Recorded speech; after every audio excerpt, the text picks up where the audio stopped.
দেশে জ্বালানি তেলের পর্যাপ্ত সরবরাহ আছে, তারপরও চাহিদা অনুযায়ী পরিস্থিতি মোকাবেলার সর্বোচ্চ চেষ্টা করছে সরকার। করণীয় নিয়ে আজও বিদ্যুৎ, জ্বালানি ও খনিজ সম্পদ মন্ত্রণালয়ের সাথে বৈঠক হয়েছে প্রধানমন্ত্রীর। এদিকে সংকট বিবেচনায় নিয়ে মহানগরী এলাকার স্কুলে অনলাইন অফলাইন মিলিয়ে ক্লাস নেওয়ার পরিকল্পনা করছে শিক্ষা মন্ত্রণালয়। মঙ্গলবার সকালে সচিবালয়ে প্রধানমন্ত্রী তারেক রহমানের সাথে বৈঠকে বসেন শিক্ষামন্ত্রী, প্রতিমন্ত্রী ও সংশ্লিষ্টরা। আলোচনা হয় বৈশ্বিক জ্বালানি সংকটের কারণে সমন্বয় করে স্কুলের ক্লাস অনলাইন ও অফলাইনে নেয়ার বিষয়ে। তবে এ বিষয়ে চূড়ান্ত সিদ্ধান্ত হবে মন্ত্রিসভার বৈঠকে। স্কুল আওয়ারটাকে অর্থাৎ 6 ডেজে উইক করছি।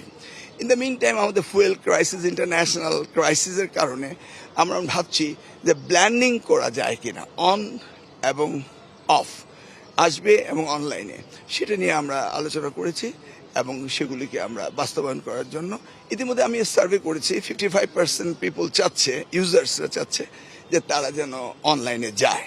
এরপর বিদ্যুৎ ও জ্বালানি ও খনিজ সম্পদ মন্ত্রণালয়ের মন্ত্রী ও প্রতিমন্ত্রীর সাথে বৈঠকে বসেন প্রধানমন্ত্রী। জ্বালানি সংকট মোকাবেলায় নানা উদ্যোগের অগ্রগতির খোঁজ নেন সরকার প্রধান। পরে ব্রিফিংয়ে জানানো হয় জ্বালানির পর্যাপ্ত মজুদ আছে, ধীরে ধীরে উন্নতি হবে পরিস্থিতির। নগদ নিয়ে এলো হার না মানা হার অফার। সর্বনিম্ন 10,000 টাকা রেমিটেন্স নগদে পাঠালে থাকছে স্বর্ণের হার জেতার সুযোগ। প্রায় নিয়মিতই যে কার্গোগুলো আসে সেখান থেকে খালাস হয়ে নিয়মিতই একটা ফিগার কিন্তু আবার যুক্ত হতে থাকে। আমাদের কোনো সংকট নেই। এপ্রিলের একদিন আগে দাঁড়িয়েও আমি বলছি আপনাকে, ইনশাল্লাহ কোনো অসুবিধা নেই। এদিন বিজ্ঞান ও প্রযুক্তি মন্ত্রণালয়ের কাজের অগ্রগতি ও কর্মসূচি সহ বিভিন্ন বিষয়ে আরও কয়েকটি বৈঠকে যোগ দেন প্রধানমন্ত্রী।